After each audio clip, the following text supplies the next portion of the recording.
thanks Dr. Handu and the Mindre team for giving me this opportunity.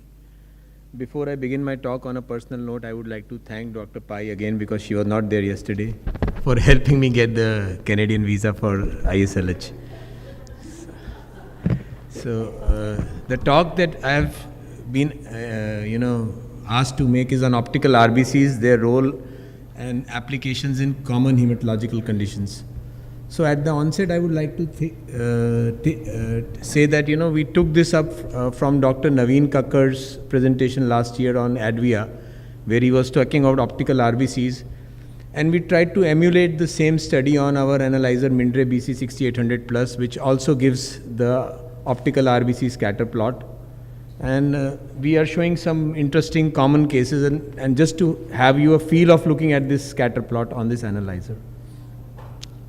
So coming to the theory behind it, that once you can isovolumetrically sphere out your RBCs as can be done in all retic-based analyzers, the my theory of light scatter comes into play. So what it says is that at low angle scatter measurement you can measure the volume, and at high angle scatter measurement you can measure the hemoglobin concentration. So based on this my theory, this is how the RBC VHC scatter plot looks in a Mindre BC6800 Plus.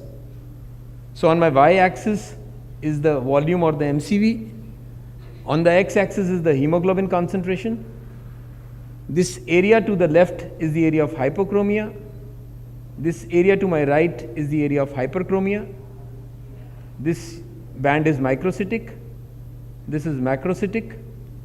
And this square right at the center is the square of normocytic normochromic. So if you see a lot of scatter in this area, this is pretty much your normal CBC picture for your RBC parameters. So just I will show some common case studies to elicit my point. So this is case 1. You can see that majority of the scatter plot is in this center square. Of course, there is some tailing towards the macrocytic area. And this pink area here is the area of the reticulocyte. So not only does it tells you the distribution of the RBCs, but it is also telling you the proportion of the reticulocyte in proportion to the overall RBC scatter. So as it is very evident that since most of it is in this central square, this is pretty much a normal case.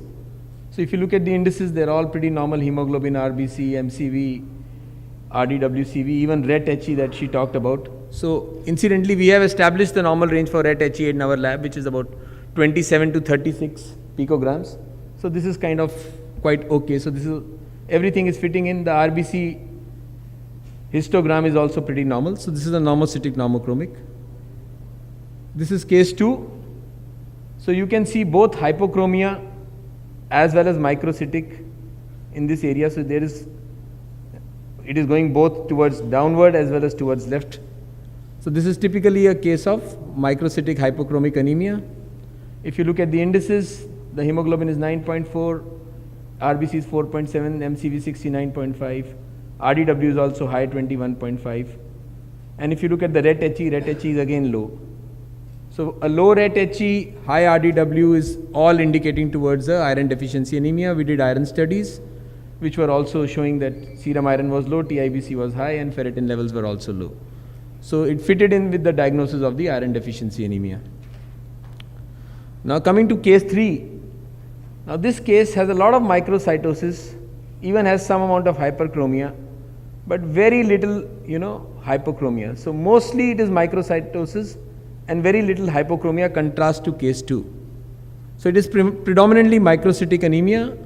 If you look at the indices, it is kind of self-explanatory. If you look at the Mainzer index, which is MCV upon RBC, it's less than 10. The RDW is kind of borderline. But look at the RET-HE here. RET-HE is normal. So this is not iron deficiency anemia, this is beta thalassemia trait.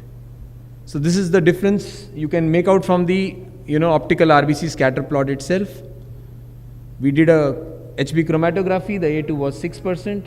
So this was a case of beta thal trait. I'm just showing both the scatter plots back to back for better visualization. Here is iron deficiency anemia with significant hypochromia, whereas this is beta thal trait with hardly any hypochromia, only microcytosis.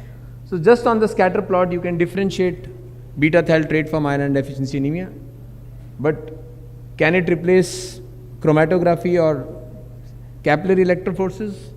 Well, my answer is certainly no. You look at case number 4. This looks exactly like case number 2. This is both hypochromia as well as microcytosis.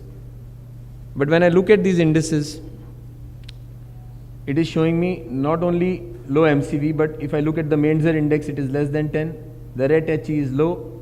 So this was a case of coexisting beta thal with iron deficiency anemia.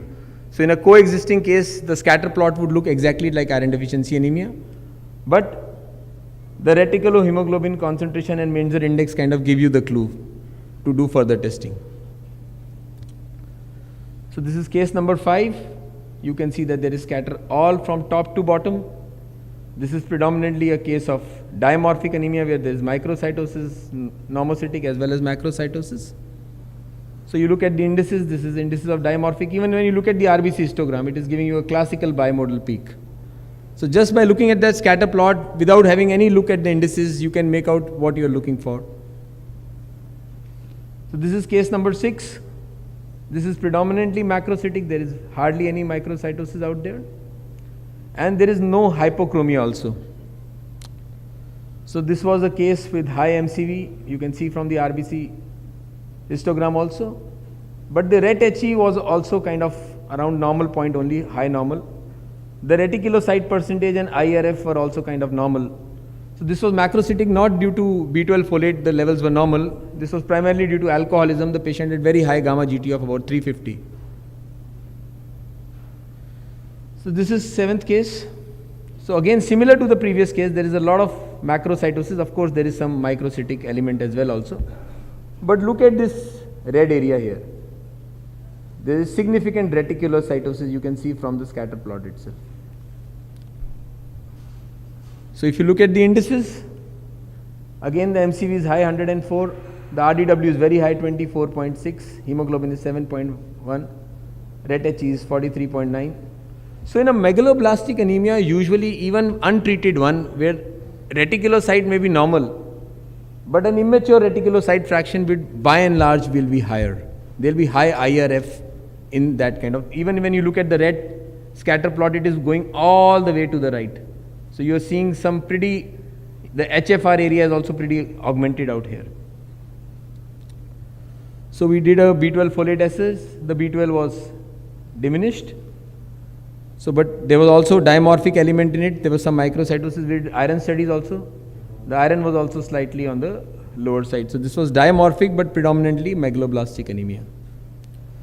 So just to look at all the scatter plots back to back again to have a feel. This was the case where we had normocytic normochromic anemia. This was a case which had microcytic and hypochromic both. This was iron deficiency anemia. This was beta thal trait, only microcytosis, no hypochromia. This was again a case of coexisting beta thal with iron deficiency, looking pretty much like case 2. So you can't differentiate 2 and 4 based on RBC scatters. This was a case of dimorphic anemia. This is a case of macrocytic anemia. And this is megaloblastic anemia with significant reticulocytosis. So this pink area, when you look at compared to this normocytic, it is markedly enhanced. So just to conclude, these RBC related graphical representations give pattern recognition is the key. So we must learn to identify these patterns that just in a single visual impression, they can tell you sometime more information than all the indices put together. And of course, they can assist you in making faster clinical decisions. And sometimes some unsuspected conditions can also be diagnosed. We diagnose a case of hereditary spherocytosis based on just looking at some hyperchromatic cells on the scatter plot. And there is a need for greater awareness amongst pathologists to try and look more and more of this data that is coming out of these analyzers. Sometimes I feel myself also guilty that we somehow don't give full justice to the information that is coming out of our own analyzers. So with these words, I thank you all for your patient listening, and if there are any questions, I'll be glad to answer.